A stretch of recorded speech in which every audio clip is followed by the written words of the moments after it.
Yuval Noah Harari, welcome back to our program. Oh, it's good to be here. Thank you.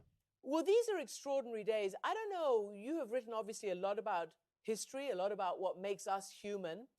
Have you seen in modern times, in our technological, economic, globalized society, a crisis quite like this one? Like this one, not really. I mean, we haven't seen an epidemic, a global epidemic like this for at least 100 years. And really, nobody has a living experience of what we are seeing now, which is part of what makes it so frightening and so alarming.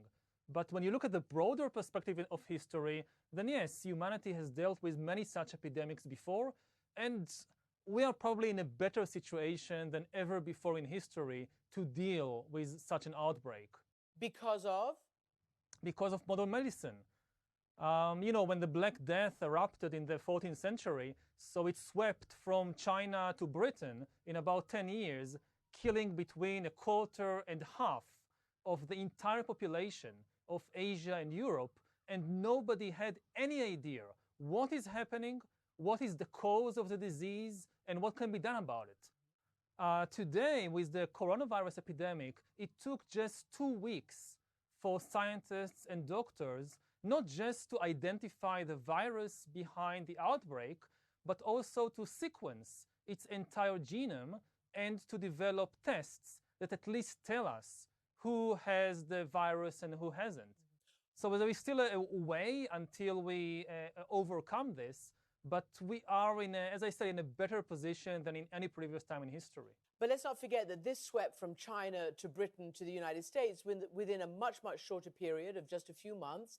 What, as an ordinary citizen now, frightens you most, or do you wish most could happen to stop the panic at least?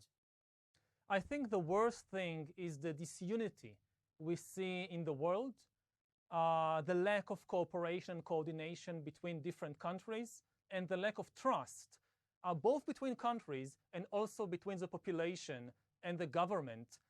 This is basically the payday for what we've been seeing in the last few years with the epidemic of fake news and with the deterioration of international relations. If you compare this, for example, to the 2008 financial crisis, which is, of course, a crisis of a different kind, but there are similarities. In 2008, you had responsible adults in the world which took a leadership position, rallied the world behind them, and prevented the worst outcomes. But over the last 4 years, basically, we've seen a rapid deterioration of trust in the international system. The country which was the leader previously, both in the 2008 financial crisis and also in the last big epidemic, the Ebola epidemic in 2014, and that country is the United States, now it's not taking any kind of leadership position. Actually, since 2016, the current administration has made it very clear that the US has resigned its role as world leader. It made it very clear that the US has no longer any friends in the world. It has only interests. And even if now the US, which is not doing so far, but even if it will try to assume a leadership position, nobody would really follow a leader whose motto is me first. So what really frightens me is the lack of leadership and cooperation.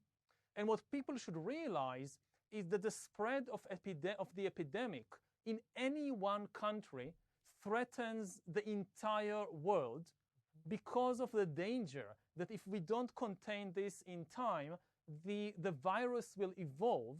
That's maybe one of the worst problems with this kind of epidemic, is actually a rapid evolution of the virus. We saw it before with the 2014 Ebola epidemic. It actually started, the real epidemic started with one genetic mutation in one virus in one person in West Africa, which turned Ebola from a relatively rare disease into a raging epidemic, because this single mutation increased the contagiousness of the virus 4 times. Now, this could be happening right now, somewhere in Iran or in Italy or anywhere else, and wherever it happens, it endangers the entire world. So humanity needs to close ranks against the virus.